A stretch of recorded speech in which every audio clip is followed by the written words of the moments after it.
Hey everyone, it's John with Arc Adventure Ministries. Here today to kind of talk about how to begin and start doing educational shows. I started about 6 years ago. Uh, Worked with a local pet shop at the time, a mom and pop shop. Was there helping them with the animals. Got to know some animals, some species very well. Anything from the gecko, your leopard geckos, to ball pythons. Where I met my first Burmese python, Bowser. Much some of y'all know who he is. He's my number one guy. He's kind of the guy we bring out at the end of the show, so everybody else gets their time because he's kind of a show stealer. But we'll get to that in a minute. We I've been wanting to do this for a while. So here we are. Like I said, I started helping out with a mom and pop shop. Bought some animals that I got comfortable with, and started doing educational shows on the side for myself. Um, Grew well to the point we was doing a bunch of free birthday parties. To we started paying I think it was $200. Yeah, it's $200 for an hour and a half, and then it's like half of that every 30 minutes. To the everything from games to the animals to the educational side of it. Um, my intent here is to teach you how to start, and if somebody's never even had an animal up to now. If you already have a good relationship with your animals, or somewhat doing this already, then this is really not one for you. That's probably next week. But please stay along. Add in any feedback in the comments. Contact me personally. We will have some guest spots coming in. People that mentored me, people that I look up to, and then people I know that have done educational shows for plus years now, so they can have their insight and what they experience, because everybody's gonna experience crowd control differently. Everybody's gonna experience how they handle the animals, how they present their animals, what order they put their animals in, how they test their animals, how they handle their animals, and how they kind of adapt their animals to being handled and shown in front of potentially hundreds of people. I think the biggest amount that I ever had in one room so far is about 350 to 450. I'm not sure because the school actually started shutting down as people would pass through the auditorium. They'd walk in and kind of sit down. So they wanted to bring all the classes from one school into there, and it was a huge room. I'm assuming around 400. Maybe it's a little prideful, but that's what I'm going to say. But so, like I said, I've been doing educational shows for 6 years. I'm not an expert. I'm not. I'm not below maybe a professional. There's people down here doing it a lot longer than me. I know there's a lot of people that want to get into it, and I want to help any way I can. Get you started. It's fun. It's rewarding, and it can grow to so much. Not just doing like birthday parties. Um, I've gotten to do a lot of assisted living. I know it probably sounds crazy right now, but that's one of the most rewarding ones I've done. I've gotten to work with special need people, kids mostly, some war vets, which is very humbling and exciting and rewarding to bring a smile to other people's faces, sharing your own passion. So I got, like I said, 6 years experience. I got a lot of different to dos and not to dos. So this first video is going to be pretty kind of short, but it's going to be kind of pretty really, excuse me, informational. But where the fun is really going to be, where the fun's really going to begin, is when we start having other people come in. I know there's somebody else from another side of and then a different states away, to how they do it, because their atmosphere is different. The animals react differently, and I'm more interested about their side. But so our number one point today is what species to work with. The best way to do this, if you don't already work with certain ones, like some people work with ball pythons, some people work with crested geckos, tarantulas, ball pythons. I have a Burmese, a reticulated python, tegu. We have a little bit of everything, and there's plenty more. A tortoise. That's just a few offhand.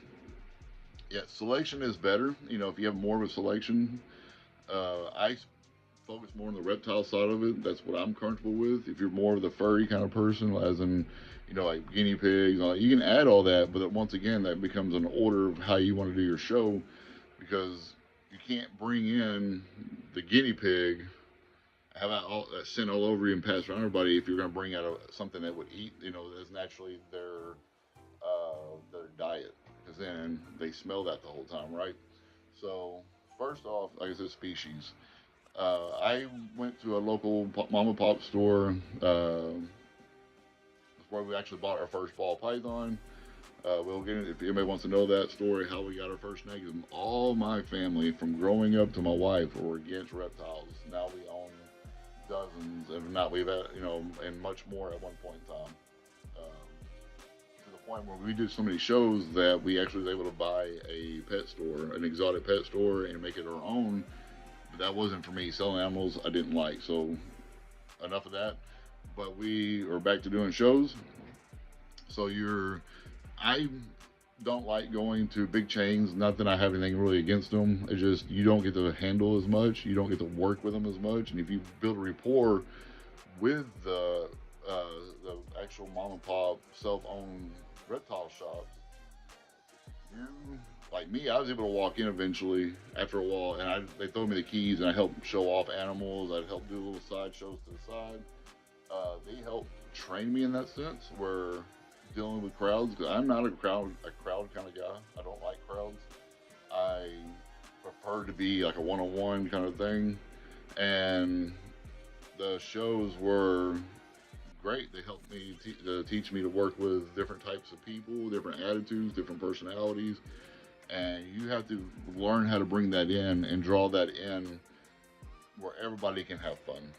So, like I said, number one is species. What type of species? I started off with a ball python.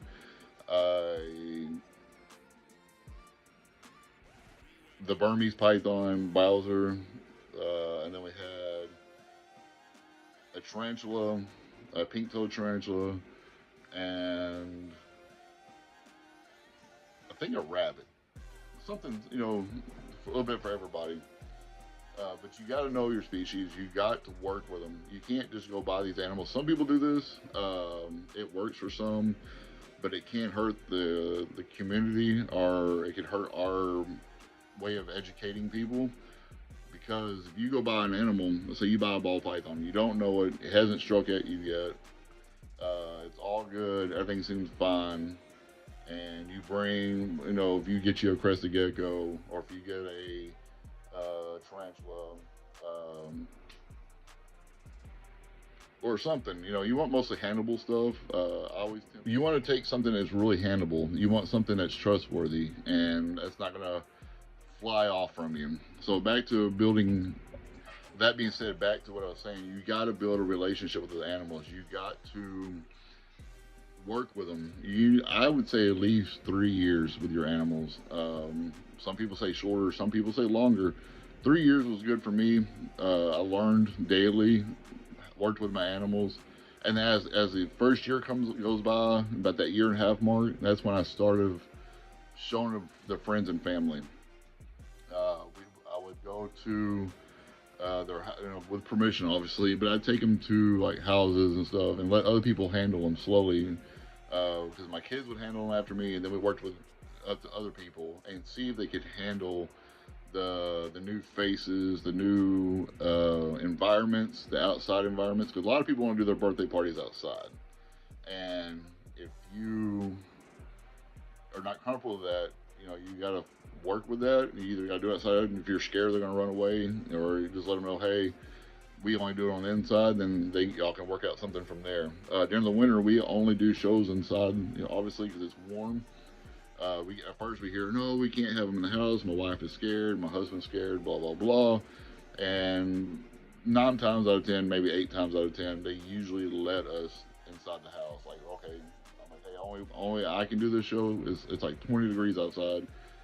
Uh, I need to have them in a warm spot right away. That means when I leave the house with my animals, that car's already warming up before I even start packing up, before I put anything in the car. So build a relationship with your animals. You have to build a relationship, or they're not going to trust you, or they're not going to trust you, trust the people you're just handing them to.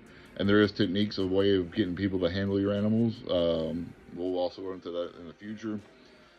But right now we're focusing on species. I would suggest a ball python that you worked with, and know that's not going to be biting between hand transfers. Um, I would suggest something like a rabbit if you're able to keep a rabbit. If not, like maybe a gecko, a tortoise, something that's slow moving, and it's slow moving one for you because you can still control what's going on around you as you talk, and then it doesn't scare the people that you're showing to. Because there's going to be people there that love animals, and there's going to be people there that can't stand reptiles. But the main focus is make them so comfortable that they will hold a snake or a tortoise or a turtle or whatever you bring.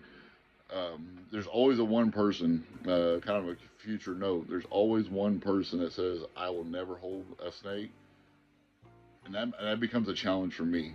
When I hear that, I work so slowly with them, they don't even know that I'm getting closer to them, not just physically, but in their mind. Like I make it a mission where I actually get them to hold that snake, and if I win 9 times out of nine, not 9 times out of nine, 9 times out of 10, um, from the most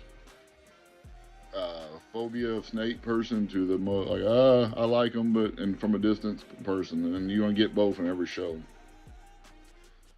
So then you got your species, and you work with them for a couple of years at least. I mean, minimum of 2 years. I prefer three, but you got to remember you're putting yourself. You're not just putting yourself at jeopardy if something goes wrong. You're putting your animals at jeopardy. Jeopardy. You're putting the community at jeopardy. You're making. If you're not going to make yourself look bad, you're potentially going to get your animal hurt. You're potentially going to get somebody in the audience hurt, and that once again is going to hurt everybody.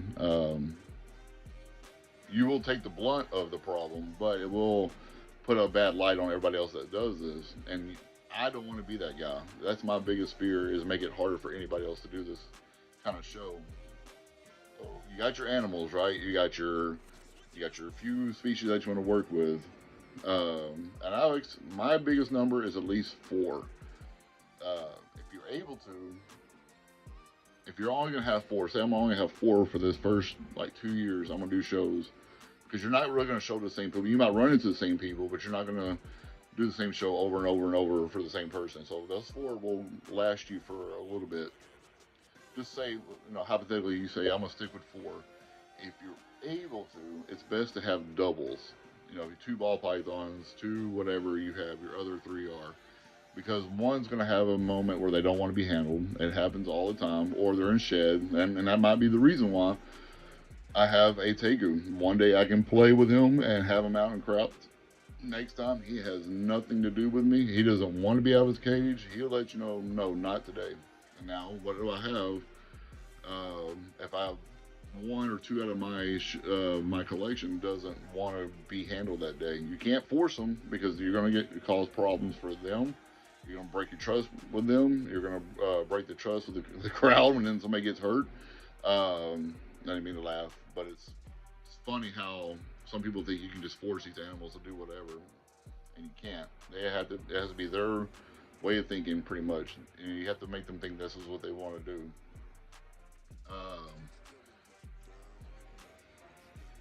If not multiples, have different stuff. So, like, say yesterday, I brought a tortoise, the tegu, the Burmese, and the ball python, right? Well, tomorrow, next show, or whenever the next show comes up, because you'll go from 1 or 2 back to back to like maybe not one for a month. But you want to have something to take up that spot for that fourth one. Add a corn snake. Once again, make sure it's well handled and the nose. It's ready to be used as a show animal, and it doesn't hurt to bring other ones with you. Like I bring tarantulas with me mostly, that are just display animals. I bring extra balls with me, extra ball pythons with me, just as displays, just where people can walk by and look at. And so yeah, at least 4 animals.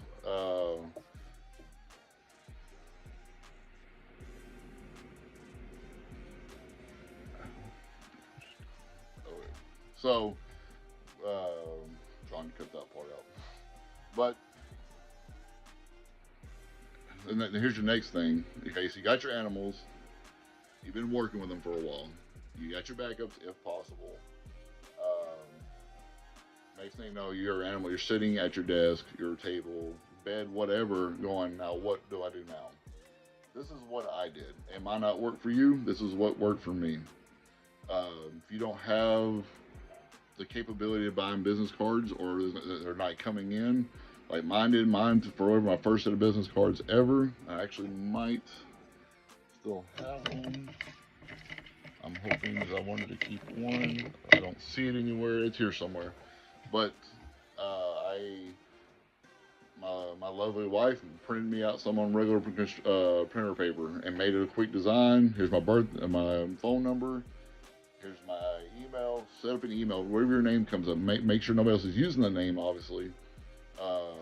Good way of doing that is Google it. Talk to somebody. There's a couple companies that will help you out with that.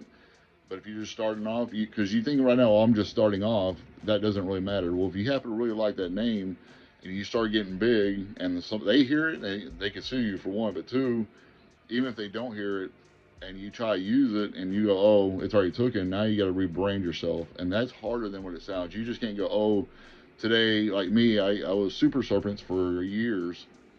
Now we're Ark Adventures. We do our shows completely different. We base our shows off Noah's Ark. Our shows are geared differently. They're still animal-based educational shows, but we use it in a different format now. But it's not easy just to go buy a shirt with a different name on it and say, okay, that's my name now. Because now your customer base is pretty much gone. It could be 3 people. You're only going to keep one because speculation things happen. They're not going to reconnect. They're going to be looking for the other one, the other name, and then kind of give up on you. It happens. So now it's time to start advertising. You pick a name. You know it's a good name. Nobody else has it. A few things to kind of secure it. Buy a website, .com. They're like $10 for a year or something like that. If it's available, buy it. At least you have proof that you started it. If somebody ever tries to take it, stuff happens. What I did, because I had a Burmese python, he is the showstopper. Everybody loves him. He does come out last. We will get into the order of how you should show your animals, but he comes out last. Because once he comes out, nobody else cares about anything else. You might get one person that wants to hold or touch a tortoise or pet one, whatever. But 9 times out of 10, once Bowser comes out, the show is over. That's the end of the show. Everybody wants. That's why you see in my social media. It's not that I don't have other animals. That's just the one that everybody wants to take pictures with. I love my guy to death. I think all my animals are just as cool as he is, but everybody focuses on him. So what I did, I even got permission because like I said, I'm not a big fan of chain places, pet stores. But I had some good friends that worked at some. I got permission. They say, well, as long as you bring your animal on a leash. I was like, hey, I have a snake that I like to walk around with. Do I really need to go buy a leash just to hang around them? Like, no, just bring them in. So I just walked around. And I didn't go up to nobody. You don't want to push nobody into it, right? You don't want to corner them and say, you take my card now. That's not going to work. Even if they take it, they're not going to call you. Sorry, backtrack one thing. Set up a business page on Facebook. Set up a page of some kind, a social media page on, you have business, you can do like non-profit pages, you can do business pages, whatever. You can add that onto your, as a side page off your Facebook. If most people probably know that already, It took me forever to figure that out. So that way you also can secure your name that nobody else is going to use it. So back to advertising. I walked around with him. People came up to me. Hey, what are you doing here with him? Why is he here? Oh, he's just my guy. I like walking around, like showing him off, blah, blah, blah. Like, do you do birthday parties? Even I haven't done one by myself. Like, yeah, I do one. I do birthday parties, and I hit him my business card, and I pass those out. I mean, I think I did that for 3 weeks back to back. Same pet store all the time. They didn't care. Um, I think I actually might have got them in trouble for a minute because I was actually hiding stuff in the store, like giant rocks with my logo on them, and then put on the back of them after you paint them and everything. Put my logo. So if you found this, you want a free birthday party. And I leave on my business page. People, once they started following, I leave hints, and then like a scavenger hunt, right? So you got to have fun with advertising. If you're having fun, the audience is having fun, and that's the key, is to draw them in. So on top of all that, we got all that going. I walked around our local parks. We have Camera Park around our area. We have the pet stores. I walked around down the road with them in a busy road, like when people are getting out of school. You know, just random things that make people draw to you. If you get worked up easy, be prepared because it does get overwhelming. I suggest always have somebody else with you, a family member, me, like my wife or my daughters are always with me, because people like to pet the animals and they don't have, they're so zoned in on these cool animals. They're not really watching where they're grabbing or trying to get the hint. You gotta have people with you just in case some, you never want to be able to get accused of something because of the animal, where Bowser likes to wrap around everywhere. He's been down shirts on every type of person. He just disappears on people. For a big guy, he loves being in clothes. I don't know what it is, but just have somebody for accountability is the word I'm looking for. You want to be accountable for what you're doing all the time. You don't want to be able to leave space for anybody to make any false whatever allegations, whatever, because this is a different time of world. But make sure you got somebody with you. And then also in your birthday, when you start doing birthday parties, you get your first deal, and it's probably gonna be free. That's how I started off in a way. That's awesome if you got your first paying one. You got to remember to have people with you because it's easier. It messes the show up if I got to walk around and talk, because I'm not somebody who can chew bubblegum and walk at the same time.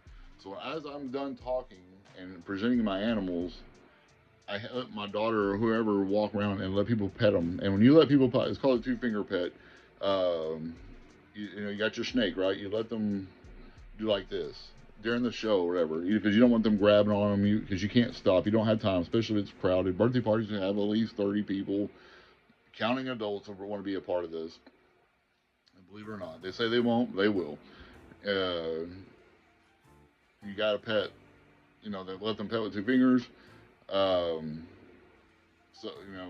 but yes, it's fun. Like I said, let them pet just around. Because you don't want them grabbing on. A lot of snakes, we all know, don't like to be grabbed. There's ways around that. There's a way to kind of train your snake on that. We'll get into that later. But this is our first video. We cover species, how much time you should work with them, how to kind of start advertising, pet shops that allow you to walk in with your animals, because there is a chance you take chances everywhere you go. That's why you got to make sure your animals are not going to be stressed out. That's why you got to work with them. It all will come together as we go. So pick at least 4 species, how much time to work with them. 3, I say 3. Some people say from 0 to 1, please at least 2 years, because your animals are going to do different things. They have their own personalities. Learn them, learn their keys when they don't want to be messed with, learn their attitudes when they're accepting of whatever's going on. Don't just grab an animal and start showing it. It's going to hurt everybody. You, your name, your brand, the community, the animal, the person who took the bite. It's going to be a bad day. And then start having fun advertising. Like I said, walk around with them. Let people come up to you. Don't corner nobody. It's just going to scare them. Have somebody with you for accountability. It's always better to be in teams of two anyway, at least, or more. So that way, if you get tired walking, carrying this big, and it does wear on you mentally and physically when people are walking up to you nonstop and wanting to pet something. That way, I can pass it on to my wife, my daughter, you know, a ball to my youngest, so she can, yeah, look at the snake, and we kind of spread out a little bit in a circle. We all see each other and watch what's going on. Because I still, with all this going on, I still have to read the animals. I still have to watch their attitudes and make sure nothing's scaring them or they're done for the day. Because that happens too. I hope this is informational. I hope this is helping. It will get better as we go. The nerves will go away. I still don't like talking to cameras. I still don't like do like. I don't like public speaking, but I enjoy doing this with the animals. Um, Please like, share, comment any questions, any thoughts. How to make it better, whatever. I love growing. I don't take offense to anything. So thank you. And please remember, God gave us the dominion over the animals, so He should have dominion over us.